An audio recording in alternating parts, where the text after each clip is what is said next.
आपसे जानना चाहते हैं ये जो एक नई फिल्म आप लेकर आ रहे हैं, पहले उसका नाम बताइए, और ये इतना सेंसिटिव टॉपिक उठाने के पीछे कोई तो कारण रहा होगा। जो फिल्म का नाम है Nathuram Godse the untold story. और सेंसिटिव मैं तो नहीं कहूंगा कि, मैं तो सिर्फ यही कहूंगा जो इतिहास नाथूराम गोडसे जी का, या क्या नाम है सावरकर जी का, या चंद्रशेखर आजाद का, जितने भी हमारे फ्रीडम फाइटर थे, जो मेरे ख्याल से जो सरकार हमारी आजादी के बाद आई, तो शायद उससे ही अपना ऑडियंस तक या हमारे आवाम तक वो पहुंचा नहीं पाए। और तो इस फिल्म के जरिए मैं बहुत चीज दिखाना चाहता हूं कि नाथूराम गोडसे जी आतंकवादी नहीं है, नहीं थे। वो एक देशभक्त थे और देशभक्त ही रहेंगे वो। एक बहुत सिंपल बात होती है, जितने मुंह उतनी बात कहा भी जाती है, लेकिन फिर भी कई बार ये लगता है कि वो सारे सब्जेक्ट्स क्यों निकालते हैं जो कहीं छुपा दिए गए, छुप गए हैं, और शायद आज उसका औचित्य आपको नजर आए या नहीं आए। आपकी धारणा क्या है, आपकी सोच क्या है, जानना चाहिए। देखिए, इसको हम गड़े मुर्दे उखाड़ना कह सकते हैं, और मेरे ख्याल से गड़े मुर्दे उखड़ने भी चाहिए। जब तक देशवासियों को यही नहीं मालूम होगा कि देश आजाद सिर्फ चरखे से नहीं हुआ, देश आजाद हजारों फ्रीडम फाइटर्स ने अपने जान की कुर्बानियां दी, तब जाके ये देश आजाद हुआ। और आपको पता है कि हमारा इतिहास हमें जो पढ़ाया जाता है, जो इतिहास हमें दिखाया जाता है, या तो वो मुगलों का दिखाया जाता है या गोरों का दिखाया जाता है। हमारे असली फ्रीडम फाइटर्स को तो कभी एक्सपोज किया ही नहीं गया कि वो लोगों ने कितनी कुर्बानियां दी और कितना डर सहा। तो ये दर्शकों तक आना और देशवासियों तक आना बहुत जरूरी है। आपसे जब पहली मुलाकात हुई, पहली बार बात हुई थी जूम के जरिए मिले थे, तब उस समय आप सुशांत सिंह राजपूत पर फिल्म बना रहे थे, क्या उसके बारे में कुछ और आगे बात कर सकते हैं? हाँ, नहीं, बिल्कुल सुशांत सिंह राजपूत की जो फिल्म है वो डेफिनेटली बनेगी। और शायद आपको पता नहीं होगा कि उसके ऊपर अभी केस चल रहा है, उस फिल्म के ऊपर। और केस किसने किया है वो आप समझदार हैं, मेरे को ज्यादा बोलने की जरूरत नहीं है कि मैं वो लोगों का नाम लेना फिलहाल मैं नहीं चाहता हूँ। मैं कि जब भी आप रिलेट करते हो नाथूराम जी को, तभी एक ही घटना पे सारा प्रकाश आ जाता है, सारा फोकस एक ही घटना पे आ जाता है। उससे पहले नाथूराम जी क्या थे वो लोगों तक आना चाहिए, वो नहीं लाया गया। ये बात बहुत ज्यादा चुभती है, क्योंकि उनका कार्य देखा जाए तो रत्नागिरी के वास्तव में जब थे वो कोकण में, तब उन्होंने सावरकर जी ने जो सामाजिक क्रांति का बहुत बड़ा योगदान दिया था सामाजिक क्रांति में, उसमें भी सहभाग नाथूराम जी का था। उसके पश्चात जो हैदराबाद का निजाम था, उसके अत्याचारों के विरुद्ध जो भी पहला निशस्त्र सत्याग्रह जो हुआ, उसमें नाथूराम जी पुणे से गए थे। तो ये सारी बातें बताई नहीं गई है। तो देशभक्त जो है वो उन्हीं गुणों को कहते हैं जो देश के प्रति निष्ठा प्रदर्शित करते रहे, अपना आयु समर्पित करते रहे, और जब भी देश संकट में है तभी तभी प्रतिक्रिया देते रहे हैं। तो ये बातें सामने लाना हमारा कर्तव्य है। वीर सावरकर जी जो रत्नागिरी में थे वास्तव में, तभी इनका परिचय हो गया नाथूराम गोडसे जी से। पर नाथूराम जी तब छोटे थे, उनकी आयु 12-13 साल रहेगी, और सावरकर जी की आयु 30-35 साल की। तभी जो हिंदू संगठन का कार्य था, सावरकर जी ने जाति भेद जो भी हिंदू समाज में है वो मिटाने और हिंदू जाति पूरा समरस करने के उद्देश्य से एक बहुत बड़ी क्रांति की थी वहां पे, जिसको सामाजिक क्रांति कहते हैं। अपने आयु के 13 वर्ष सावरकर जी ने उस क्रांति के लिए दे दिए।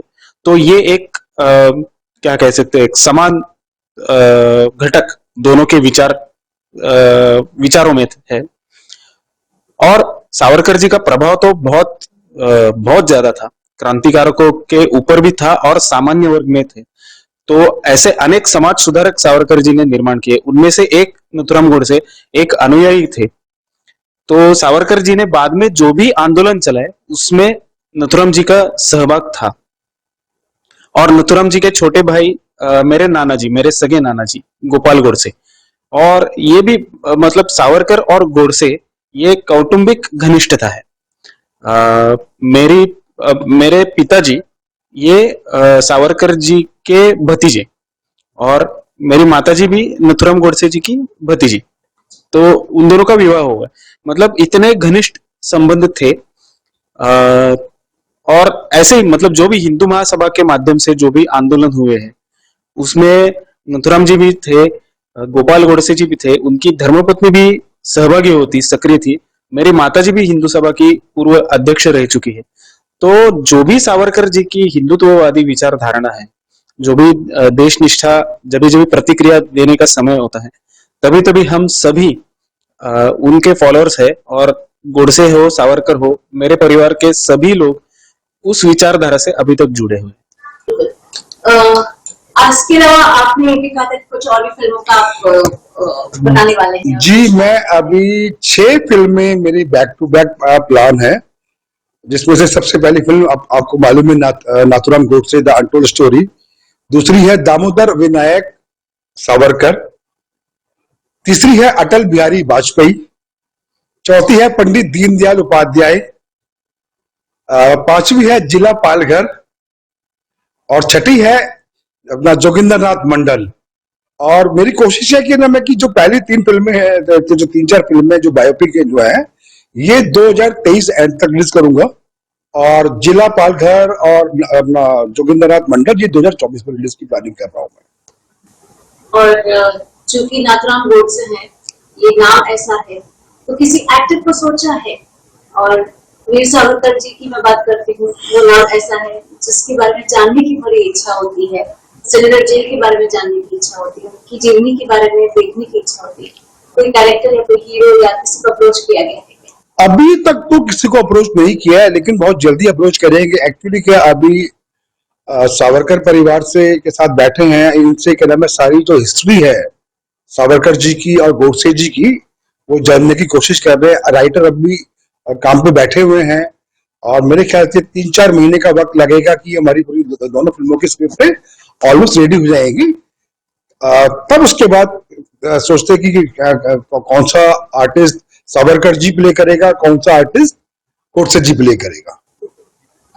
इसमें क्रिएटिव फ्रीडम दी जाएगी क्या? क्योंकि बहुत सारी चीजें शायद आप दिखा पाए, बहुत सारी चीजें शायद आपको रिक्रिएट करनी पड़ी, फिल्म को रिक्रिएट करनी ही पड़ेगी। कितना प्रतिशत आप सोच रहे हैं कि क्रिएटिव फ्रीडम रहेगी और कितना तथ्य को आगे बढ़ाने वाली बात है? नहीं, मोस्टली तो ये फिल्म फैक्ट्स के ऊपर ही रहेगी, कि जो मतलब एक फिल्मी लिबर्टी जिसको हम कहते हैं हमारे बॉलीवुड के अंदर, वो शायद फिल्मी लिबर्टी में इतनी नहीं लेंगे।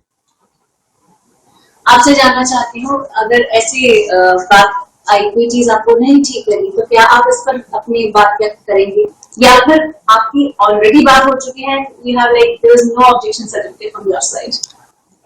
नहीं, ये फिल्म बनाने के विषय में तो मेरा गो अहेड है, पर विजय जी और मैं, हम दोनों मिलके इस पूरे प्रोजेक्ट में मिलके काम करेंगे। जो भी घटना दिखानी है वो तथ्य के आधार पर ही रहेंगी, और कोई जो घटना है जो उतनी महत्वपूर्ण नहीं है उसमें तो लिबर्टी है ही, पर जो जिसका इम्पैक्ट ज्यादा होने वाला है वो घटना तो पूरे तथ्यों के आधार पर ही रहेंगी, और मैं पूरी मेरी सहायता विजय जी को दे दूंगा उसमें। एक यक्षिक प्रश्न, क्या अभी भी आपको नेगेटिविटी का सामना करना पड़ता है अपने पास्ट की वजह से? उतना नहीं है जितना मेरे माताजी ने, जितना मेरे नानी ने, जितना जितना वो जिस परिस्थिति से गुजरे उतना उसका 1% भी नहीं है। तो जो भी अभी जो प्रोटेस्ट करते हैं या फिर क्या बोल सकते हैं, जो बुरे विचार प्रदर्शित करते हैं, वो फेसबुक, व्हाट्सएप उधर तक ही सीमित है। कोई ऐसे नहीं नजर से देखता कि इनके नाना जी ने 60 साल पहले ऐसा गलत काम किया था, तो इनके लिए कुछ हम बुरा सोचेंगे, ऐसा आज के डेट में तो कोई नहीं कहता। कुछ बताना चाहेंगे कि आप प्रॉब्लम्स फेस करने का इस घटना के बाद आपके परिवार को? डायरेक्टली कोई प्रॉब्लम्स नहीं है, जो भी है वो फेसबुक पे पहले के समय में जब माता जी, पहले हाँ जी, हाँ, माता जी तो बहुत, मेरी नानी जी बहुत उन्होंने सहन किया, क्योंकि परिस्थिति ऐसी थी कि उनके हस्बैंड गोपाल जी, गोपाल गोडसे, वो भी 20 साल की इम्प्रिजनमेंट में थे। तो अर्निंग मेंबर कोई नहीं था, सब कुछ इनको करना पड़ा। और उसने मेरी नानी जी ने, शी वॉज वेरी स्ट्रांग, तो उसने फैब्रिकेशन वर्क, खुद का फैब्रिकेशन कंपनी शुरू कर दी और वो दिन रात काम करती थी। मेरी माता जी और मेरी जी मौसी जी थी, उन दोनों को उसने पढ़ाया पूरा। और मेरी मम्मी आर्किटेक्ट थी, तो आर्किटेक्ट तक पढ़ाई उसने पूरी की, सिर्फ मेरे नानी जी के सपोर्ट पे। तो she was very strong, she was like personality. तो कहीं भी जाती थी वो, उसका एक ऑरा रहता था कि ऐसे नहीं कि दबी हुई है। लोग बातें करते थे पर सामने से कोई बात करने की हिम्मत नहीं करता था। और इतनी निडर थी कि उन दिनों में साइकिल पे घूमना पड़ता था उनको। तो उन्होंने खुद की फैक्ट्री से हथियार भी बना लिया था, एक लोहे का गोला और उसको एक लोहे की डंडी। तो वो साथ में लेके ही चलती थी जिधर भी जाती और उसका कहना था जो भी आए, जो भी हो सामने, मैं उसको मारूंगी, एक झटका तो दूंगी उसको। शी वॉज सो स्ट्रांग, मतलब लोग बोलते थे, सामने आके कोई बोलने की हिम्मत नहीं करता था। और जब मेरे नाना जी छूट के आए वापस, तब लोगों का आना वापस शुरू हो गया कि फिर से एक सम्मान देना शुरू हो गया। लेकिन तब तक कोई नहीं था, तब तक पूरा लाइफ उनका स्ट्रगल था। फिर नाना जी छूट के आए, फिर लोगों को सच धीरे धीरे पता चलने लगा। क्योंकि जब ये गांधी हत्या हुई थी, तब तो ब्राह्मणों का बहुत ज्यादा किलिंग्स हुआ था महाराष्ट्र में। नथुराम गोडसे जन्म से ब्राह्मण थे, तो ये जो जाति विद्वेष है वो बहुत ज्यादा पैमाने पे महाराष्ट्र में हुआ था। तो उसमें भी घर में ही जला दिए थे लोगों के। नानी जी का भी, मायके का घर का भी नुकसान बहुत हुआ था। तो she has fought from all of this.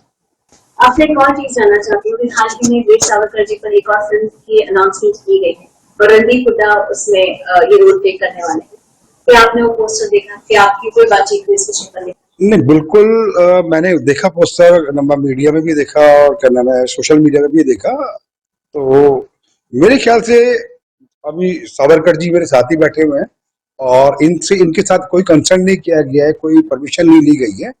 और अभी जब हमारी इनसे बात हुई तो हमने नाथूराम गोडसे जी पर और सावरकर जी पर इनसे अनुमति ली है और हम दोनों फिल्में आगे प्रोड्यूस कर रहे हैं। बस वेब दुनिया की सभी से अपील है कि भीड़ भाड़ से बचें, मास्क पहने व सैनिटाइजर का इस्तेमाल करें, साथ ही सोशल डिस्टेंसिंग का पूरा पालन करें।